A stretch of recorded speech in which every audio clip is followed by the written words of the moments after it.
Meanwhile, COVID-19 cases in Missouri have reached their highest level since January. More than 2,300 new cases were reported Thursday. Well, that's the third day in a row it's been over 2,000. Across the state, 409 patients are in intensive care units. Nearly half of those are in southwest Missouri.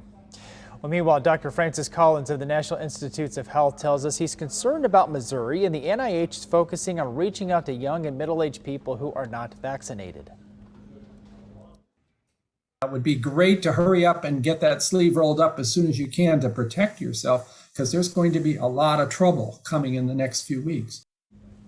The state health department says Missouri Emergency Management will help set up another alternative COVID site in Springfield. Well, Missouri Senator Josh Hawley is monitoring the COVID outbreak. He discussed the issue of vaccine hesitancy with our KMBC9's Michael Mahoney. I think the only thing that we can do, that we should do, is give people all of the facts, Mike, and make sure that they know that the vaccine is widely available, that it is free, and that you can get it just about anywhere. I always share with people just personally that I am vaccinated, and I say that, listen, I encourage folks to go and get vaccinated, and that the best way to avoid getting COVID or having a recurrence of COVID is to get a vaccination. So I always say that, but I also want to say that I trust Missourians to make their own medical decisions. Well, this morning, the White House pointing at blaming social media for potentially helping the spread of the virus. Jared Hill is in our Washington bureau ahead of the president's pandemic update today.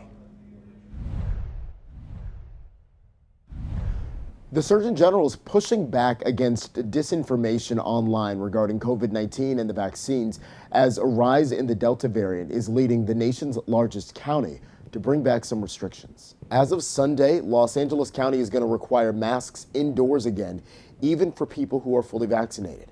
Meanwhile, here in Washington, D.C., the Surgeon General is pushing back against misinformation, pointing a finger at tech companies for allowing it to spread. They've designed product features, such as like buttons, that reward us for sharing emotionally charged content, not accurate content. If you're not sure, don't share.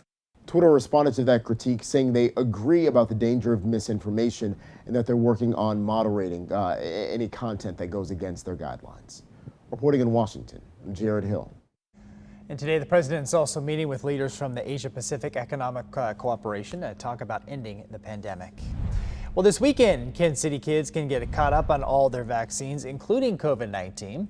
Well, tomorrow from 9 to 2, Kansas City's health department is going to be at Smith Hale Middle School. Now, you don't have to have an appointment, by the way. And by the way, if you or someone you know needs help finding a vaccine that's close by, make sure you head to KMBC.com. We are committed to helping you find resources wherever you live. Just make sure you click on the coronavirus tab.